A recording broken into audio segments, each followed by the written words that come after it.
तर नमस्कार मित्रांनो, स्वागत आहे तुमचं आपल्या यूट्यूब चॅनलवरती। तर नवीन असाल तर सबस्क्राईब करा, व्हिडिओ लाईक करा आणि शेअर करा। तर मित्रांनो, पहिल्या श्रावण सोमवार हटकेश्वर प्रतिष्ठानची कावड यात्रा निघालेली होती, तसेच त्याचा व्हिडिओसुद्धा व्हायरल केला होता।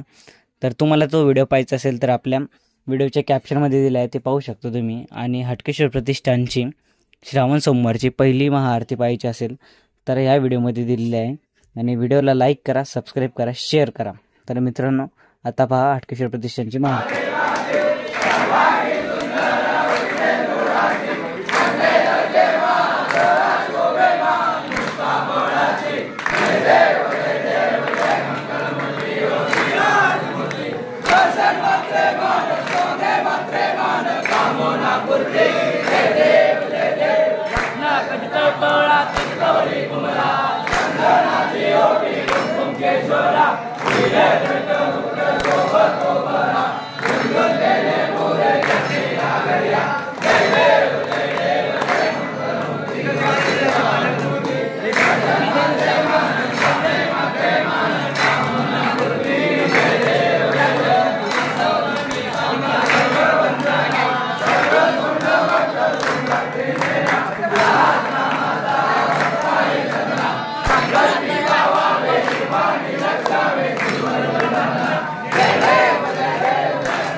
नमस्कार मित्रांनो, व्हिडिओ आवडला असेल तर लाईक करा, सबस्क्राईब करा आणि शेअर करा. मित्रांनो, असे श्रावणमधले हटकेश्वर प्रतिष्ठानची महाआरती पाहायची असेल तर आत्ताच चॅनलला सबस्क्राईब करा आणि व्हिडिओला लाईक करून शेअर करा.